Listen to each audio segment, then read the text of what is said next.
जहां पर परम भक्तों का वर्णन किया गया, परम भागवतों का वर्णन किया गया दसम स्कंद में, वहां नवयोगेश्वर संवाद में इस भाव की पूर्ति की गई है। हरे प्रिय, हमारा उद्देश्य भक्त बनना नहीं है, हमारा उद्देश्य वैष्णव तक सीमित रहना नहीं है। पहले भक्त बनना, भक्त से वैष्णव बनना, और वैष्णव के बाद तीसरी पौड़ी क्या है हमारी? हरि प्रिय बनना। हम ठाकुर जी के प्रिय बने। वो तो सबके प्रिय हैं, पर हम उनके प्रिय बने, उनको हम प्रिय लगें। श्री माधवदास जी का चरित्र आता है कि माधवदास जी एक बार जगन्नाथ जी से बोले कि हे महाप्रभु जी, बहुत दिन हो गए मैं ब्रज वृंदावन नहीं गया, तो मैं वृंदावन दर्शन करने जा रहा हूं। तो श्री जगन्नाथ महाप्रभु बोले आप अकेले जाओगे, हमको भी ले चलो साथ में, हमको भी संग ले चलो। तो श्री माधवदास जी बोले जय जय, आप कैसे जाओगे वृंदावन? 6-7 महीना लग जाएंगे पैदल पैदल जावे में, और रास्ता में भोजन प्रसाद, आपको तो 8 बार भोजन चाहिए। नाथ द्वार में श्रीनाथ जी में एक भोग आवे ठाकुर जी को, वाको नाम है श्रम भोग। कहा नाम है? श्रम का मतलब क्या है? मेहनत। ये श्रम भोग काय को आवे? बोले ठाकुर जी सवेरे उठाए गए हैं, उठते ही तो ठाकुर जी का दूध और लड्डू का भोग लगता है, उसके बाद ठाकुर जी का फिर बाल भोग होता है। वो तो उठावे को भोग है, वो और बाल भोग अलग हैं। उठते पट दूध पियो, उठते ही तो ठाकुर जी दूध पी में, फिर लड्डू खामे, वाके बाद फिर बाल भोग करें, और बाल भोग करवे के बाद यशोदा मैया श्रृंगार करे, तो श्रृंगार करते समय भी मिश्री आदि कछु पास ही रखे, लाला खातो रेगो। और फिर श्रृंगार के बाद फिर श्रम भोग आवेगो। श्रम भोग को मतलब क्या है? बोले लाला उठो है, यानी कपड़ा पहनवे के काजे हाथ ऊपर किए, धोती पहनी है, पाम चौड़े किए, मुकुट बंधवायो सिर में, अपनी बेणी गुथवाइए, बेचारो लाला थक गए हो, तो या हमारे थकान को भोग आयो लाला को। वाह, इतने में ही थक गए। श्रम भोग। तो पहली बार मैंने सुनी श्रम भोग, मैंने कही भैया लाला मौज तो तुम्हारी है, श्रम भोग। माधवदास जी बोले इतनी लंबी यात्रा कैसे करोगे ठाकुर जी, आपको तो बेर बेर भोग चाहिए। ठाकुर जी बोले देख माधवदास, मैं तेरे बिना ना रह पाऊंगा, तू मुझको लेके चल अपने संग। ये हरिप्रिय का लक्षण है। ठाकुर जी कह रहे मैं तेरे बिना ना रह पाऊंगा। माधवदास जी बोले 6-7 महीना की बात है जय जय, आप विराजो, मैं जाऊंगा दर्शन करके आऊंगा, वृंदावन में आ जाऊंगा वापस। ठाकुर जी मना करते रहे और माधवदास जी चले गए।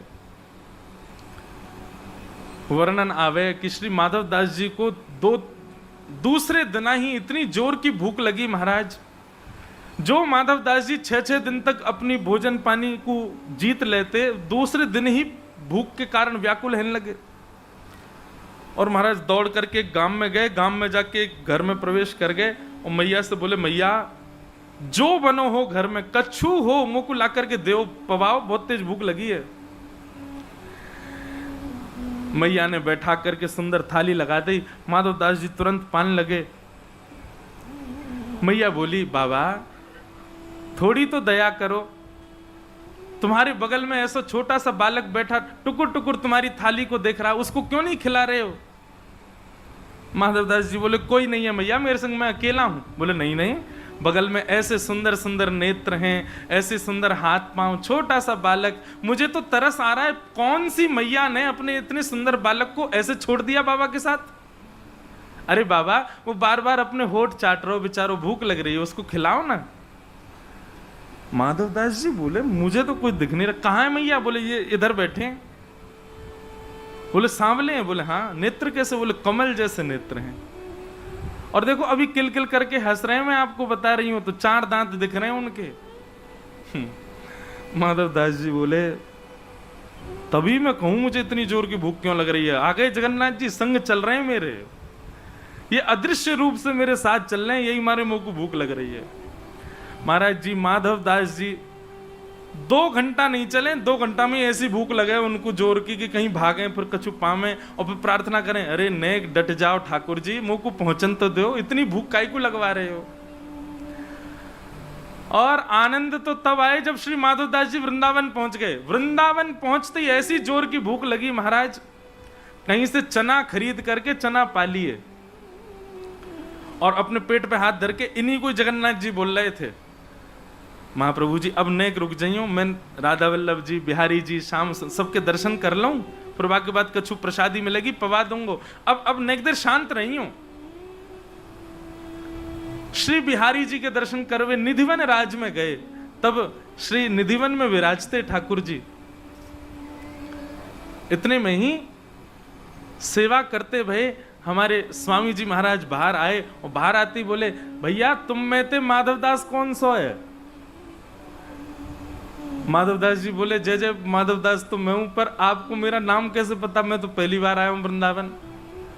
बोले, या हमारे नाम याद आ गयो क्योंकि हमने थाली धराई है भोग की और बिहारी जी मुंह मोड़ के खड़े हैं। बोले, मुझे भूख ना लग रही, माधवदास ने खूब सारे चना खवा दिए, रूखे चना खवा दिए, मेरा पेट भर गयो।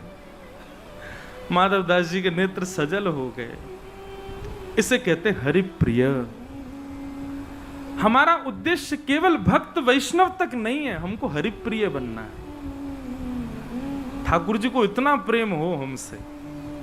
और भैया ये सब कथा भागवत और ये सब नियम साधन ये दिखावे के लिए नहीं कि देखो हम भक्त हैं।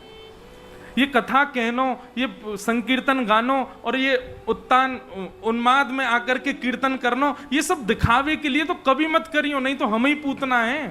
पूतना भी तो दिखावा कर रही है। ये पूतना कोई स्वरूप होवे। पूतना जो है वो वास्तविक प्रस्तुत नहीं करती, केवल रिझाने के लिए प्रस्तुत करती है। तो भैया आज अगर आपसे कोई पूछे कि आपकी भक्ति का उद्देश्य क्या है, तो कह देना हरि प्रिय बनना है, हमें हरि का प्रिय बनना है।